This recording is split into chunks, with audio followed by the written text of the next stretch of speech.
നമസ്കാരം. ഓർമ്മയുണ്ടോ, കഴിഞ്ഞ വർഷം ഉത്തർപ്രദേശിൽ മഹാകുംഭമേള നടന്ന സമയത്ത് മതേതര കേരളത്തിൽ നിന്നടക്കം ആയിരക്കണക്കിന് ആളുകൾ അതിൽ പങ്കെടുത്തു എന്നൊക്കെ പറഞ്ഞു. ഇവിടെ ഈ മതേതരത്വത്തിൻ്റെ ഭയങ്കര അസ്ഥിതയുള്ള ചില കൂട്ടർ വല്ലാതെ വിഷമിക്കുന്നൊരു കാഴ്ച കണ്ടു. അവരുടെ പ്രതിനിധിയായിട്ട് നിൽക്കുന്ന മുഖ്യധാര മാധ്യമത്തിലെ ചവർ സ്റ്റോറി അവതരിപ്പിക്കുന്ന ഒരു മാധ്യമ പ്രവർത്തകയും വല്ലാതെ ആവലാതിപ്പെടുന്ന ഒരു കാഴ്ച നമ്മൾ കാണുകയുണ്ടായി. അവരുടെ വിഷമം മതേതര കേരളത്തിൽ നടക്കം ആ പരിപാടിയിൽ പങ്കെടുത്തു എന്നതായിരുന്നു.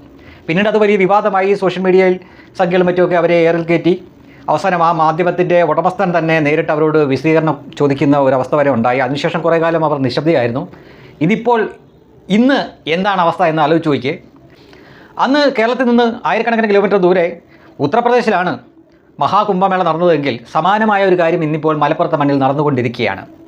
മഹാമാഘം എന്നാണ് ഇതിന് പേരിട്ടിരിക്കുന്നതെങ്കിലും ഇത് വിശേഷിപ്പിക്കപ്പെടുന്നത് കേരളത്തിൻ്റെ കുംഭമേള എന്ന തരത്തിലാണ്.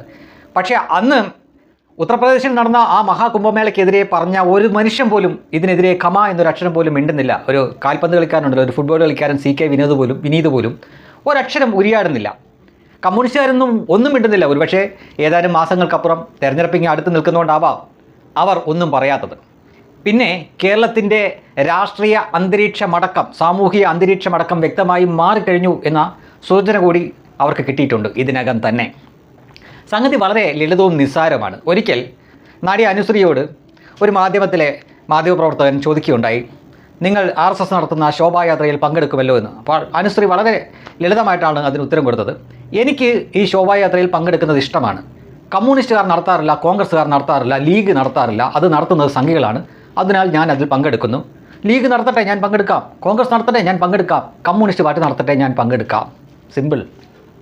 എത്ര നിസ്സാരമായിട്ടാണ് അയാളുടെ വായടപ്പിച്ചെന്നറിയാമോ? ഇത് തന്നെയാണ് ഇവിടുത്തെ പ്രശ്നം.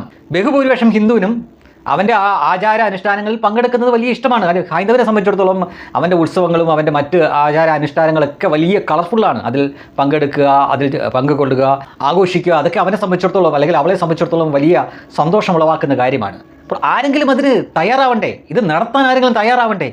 കോൺഗ്രസ്സുകാർ എത്രയോ പതിറ്റാണ്ടായിട്ട് ഇവിടെ ഭരണത്തിലിരുന്നു. അവർ നടത്തുന്നില്ല.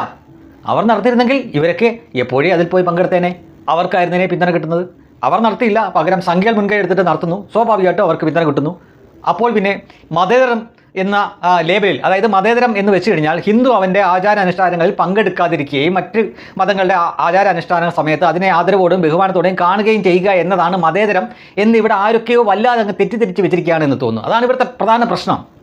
ഈ മഹാമാഘം എന്ന ഈ സംഭവം കമ്മ്യൂണിസ്റ്റുകാരൻ നടത്തിയാൽ ഇതേപോലെ തന്നെ സംഭവിക്കുന്നേ, കോൺഗ്രസ് നടത്തിയാലും സംഭവിക്കും. പക്ഷേ അവരാരും ചെയ്യില്ല. അത് ചെയ്യാൻ തയ്യാറാവുന്നത് സംഘികളോ അല്ലെങ്കിൽ അവരോട് ചേർന്ന് നിൽക്കുന്ന ആളുകളുമാണ്. അപ്പോൾ സ്വാഭാവികമായിട്ടും വിശ്വാസികളായിട്ടുള്ളവർ, അവർക്ക് ഒരുപക്ഷെ രാഷ്ട്രീയമൊന്നും കാണില്ല. KS ചിത്രയ്ക്ക് വല്ല രാഷ്ട്രീയം ഉണ്ടായിട്ടാണോ? KS ചിത്ര നമുക്കറിയാം, രാമക്ഷേത്രത്തിൻ്റെ പ്രാണപ്രതിഷ്ഠ നടക്കുന്ന സമയത്ത് വിളക്ക് കൊളുത്തണം എന്ന തരത്തിൽ ഒരു പോസ്റ്റ് ഇടുകയുണ്ടായി.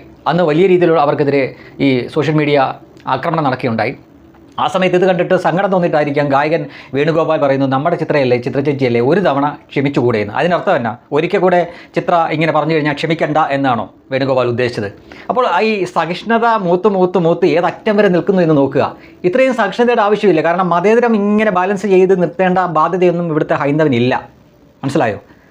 ഇപ്പോൾ ആ രാമക്ഷേത്രം എന്തേ കോൺഗ്രസ്സിന് നിർമ്മിച്ചുകൂടായിരുന്നു? അല്ലെങ്കിൽ കമ്മ്യൂണിസ്റ്റ് പാർട്ടിക്ക് നിർമ്മിച്ചുകൂടായിരുന്നു? അല്ലെങ്കിൽ ഈ BSPക്ക് അല്ലെങ്കിൽ സമതാ പാർട്ടിക്കോ മറ്റേതെങ്കിലും പാർട്ടി മുൻകൈ എടുത്ത് അത് നിർമ്മിച്ചുകൂടായിരുന്നു? എങ്കിലും പിന്തുണ കിട്ടുമായിരുന്നല്ലോ.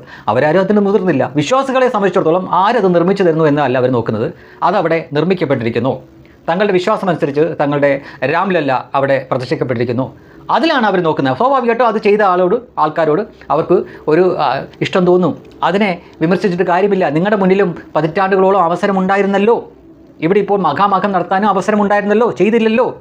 ചെയ്യാനുള്ള അന്തരീക്ഷം ഒരുക്കി കൊടുത്തത് നരേന്ദ്രമോദി സർക്കാരാണ്.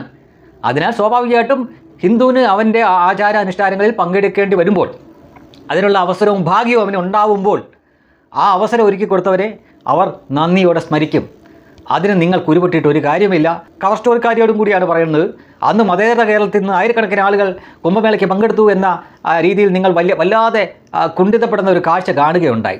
നിങ്ങൾക്കിന്ന് വായിൽ നാക്ക് പോലും ഇല്ല. കാരണം ഇത് നടക്കുന്നത് കേവലം 30% മാത്രം ഹൈന്ദവ ജനസംഖ്യയുള്ള മലപ്പുറത്തെ മണ്ണിലാണ് ഇപ്പോൾ നടക്കുന്നത്. അവിടെ ഓരോ ദിവസം കഴിയുന്തോറും ഏറി വരുന്ന ആ ജനസഞ്ചയം എല്ലാ മാധ്യമങ്ങളുടെയും കണ്ണ് തുറപ്പിച്ചിട്ടുണ്ട്. തുടക്കത്തിൽ പാടെ അവഗണിച്ചു അവർ. ഇപ്പോൾ അത് വലിയ കവറേജായിട്ട് അവർ ഓരോ ദിവസം വാർത്തകൾ കൊടുത്തുകൊണ്ടിരിക്കുകയാണ്. കാരണം അത്രമാത്രം ജനമാണ് അവിടേക്ക് ഒഴുകി വന്നുകൊണ്ടിരിക്കുന്നത്. തുടക്കത്തിൽ അവിടെ ഒരു താൽക്കാലിക പാൽ പണി ഉണ്ടായിരുന്നു. അത് ഇടയ്ക്ക് സർക്കാർ സംവിധാനം ഉപയോഗിച്ച് തന്നെ അത് തടസ്സപ്പെടുത്താൻ ശ്രമിച്ചു. പിന്നീട് അതെല്ലാം മാറി സർക്കാരിന് തന്നെ അവസാനം അതിലേക്ക് പങ്കുകൊള്ളാനുള്ള അല്ലെങ്കിൽ അതിൻ്റെ സുരക്ഷാ സംവിധാനങ്ങളെല്ലാം ഒരുക്കി കൊടുക്കേണ്ട ഒരു അവസ്ഥയിലേക്ക് അവർക്ക് തന്നെ ഇറങ്ങി വരേണ്ടി വന്നു. കാരണം ഇപ്പോൾ ഒന്നും പരസ്യമായിട്ട് തീർക്കാൻ പറ്റില്ല. കാരണം കുറച്ച് മാസങ്ങൾ കഴിയുമ്പോൾ തെരഞ്ഞെടുപ്പ് നടക്കാൻ പോവുകയാണ്. ഇല്ലെങ്കിൽ പണി കിട്ടും. മാത്രമല്ല ഞാൻ നേരത്തെ പറഞ്ഞ പോലെ തന്നെ ഇവിടുത്തെ രാഷ്ട്രീയ സാമൂഹിക അന്തരീക്ഷം പാടെ മാറിയിരിക്കുന്നു. ഇപ്പോൾ ഹിന്ദു തന്നെ സ്വയം ചോദിക്കുന്നു, മറ്റുള്ളവരോട് ചോദിക്കുന്നു, ഈ മതേതരത്വം ഇങ്ങനെ ബാലൻസ് ചെയ്ത് നിർത്തേണ്ട ബാധ്യത ഞങ്ങൾക്ക് മാത്രമല്ല എല്ലാവർക്കും ഉണ്ട്. ഞങ്ങൾക്ക് ഞങ്ങളുടെ ആചാര അനുഷ്ഠാനങ്ങളിൽ പങ്കുകൊള്ളണം. ഇതാരെയും കൊല്ലാൻ വിളിച്ചു പറയുന്ന ഒരു സമ്മേളനമല്ലല്ലോ.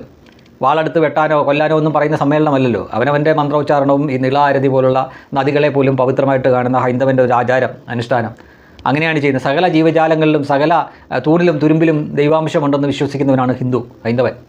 അവനെ അവൻ്റെ പൂർവികർ പഠിപ്പിച്ചിരിക്കുന്ന കാര്യങ്ങൾ അവൻ വീണ്ടും അത് അന്യം നിന്ന് പോവാതെ അവനതിനെ പരിപോഷിക്കുകയാണ്. അതിലാർക്കും വിരളി കൊള്ളേണ്ട കാര്യമില്ല, കുരുവെട്ടേണ്ട കാര്യമില്ല. കുരുവെട്ടിക്കൊണ്ടിരുന്നാൽ നിങ്ങൾക്ക് അതിന് മാത്രമേ നേരം കാണൂ. ഇത്തരം കാര്യങ്ങൾ ഇനിയും ആവർത്തിക്കും. ഒരു മനുഷ്യനും അത് തടയാൻ സാധിക്കില്ല. മാറിയിരുന്ന് ചൊറി കുത്തുക എന്ന് മാത്രമേ ഈ കവർ സ്റ്റോറിക്കാരിയോടടക്കം പറയാനുള്ളൂ. കാര്യങ്ങളെല്ലാം വ്യക്തമായി കാണും എന്ന് വിശ്വസിക്കുന്നു.